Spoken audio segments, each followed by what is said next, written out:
चिंता मत करो बुलबुल बहन, हम सारे सहारा जंगल के पंछी तुम्हारे साथ है। जैसा कि हमारे जंगल का नियम है, आज से सारे पंछी मिलकर तुम्हें रोजाना अनाज लाकर देंगे। सारे पंछी मिलकर बुलबुल के पति का अंतिम संस्कार कर देते हैं।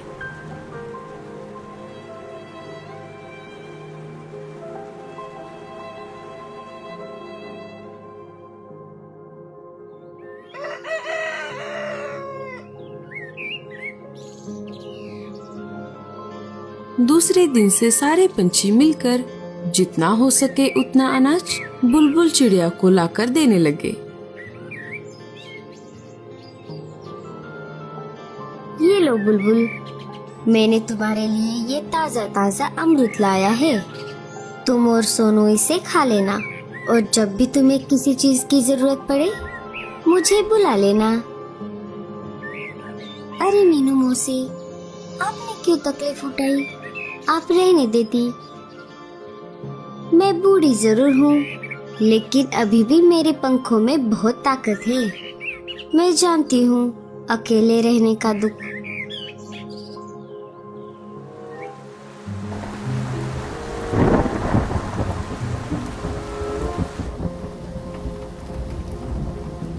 उस बुलबुल चिड़िया के तो मजे हैं। उसका पति मर के भी उसके काम आ गया। अब उसे रोज घर बैठकर फोकट में खाना मिलेगा। और एक मेरा पति है जो जिंदा होकर भी किसी के काम नहीं आता। हमें ऐसे ही भूखे पेट सोना पड़ता है और उसे ही अनाज खिलाना पड़ता है। तभी कालू के दिमाग में एक आइडिया आ जाती है। अरे गोरी, क्या आइडिया दिया है तुमने?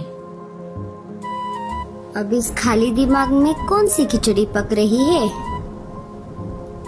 तुम एक बार मेरी बात तो सुन लो।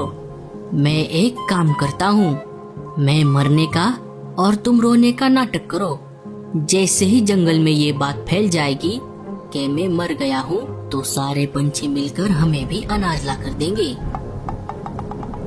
आपका दिमाग तो ठीक है ना? अगर हम पकड़े गए तो कहीं के नहीं रहेंगे। अरे भगवान, कुछ नहीं होगा। मैं हमारे घर के पास वाले कमरे के माले पर छुपा रहूंगा और सिर्फ रात होने पर ही बाहर निकलूंगा। गोरी को कालू का आइडिया अच्छा लगता है।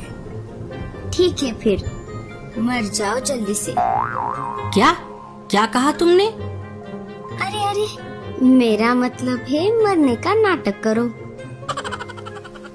आप भी ना कालू जी।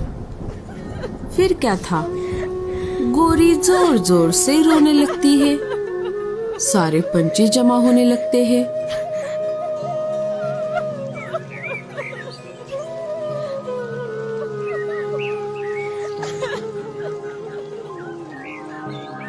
पंछियों ने कालू को पानी में बहा दिया। नियम के मुताबिक सारे पंछियों ने मिलकर कालू के परिवार को अनाज दे दिया।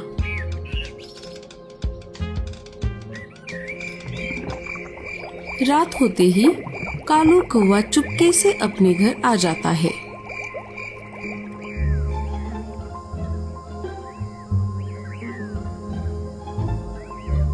देखा तुमने गोरी, मेरी एक आइडिया की वजह से अब हम भूखे नहीं मरेंगे। अब कालू कौवे को घर के बाहर जाने की कोई जरूरत नहीं थी।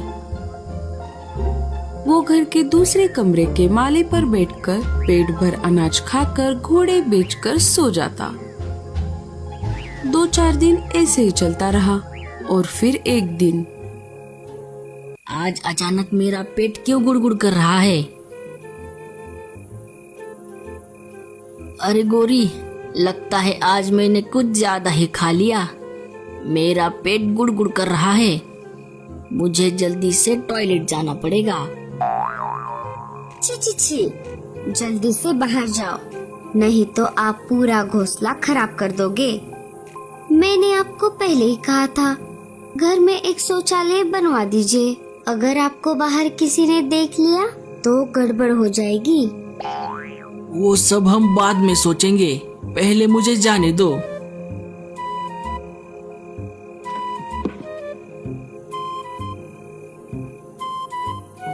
अरे आज अचानक मेरा पेट क्यों गुड़गुड़ कर रहा है? चलो जल्दी से जाकर आता हूँ।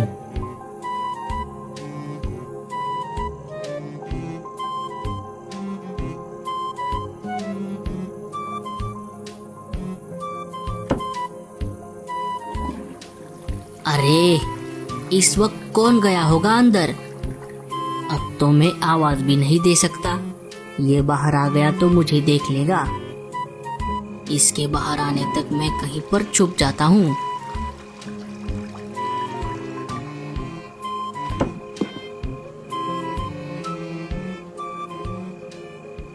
लगता है जो अंदर गया था वो बाहर आ गया है। अब मुझसे ज्यादा बर्दाश्त नहीं होता।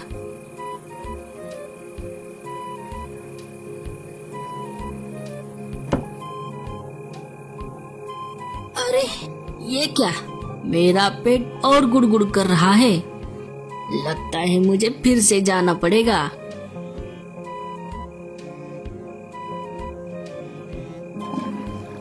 शायद अंदर कोई गया है। मैं थोड़ी देर रुक जाता हूँ।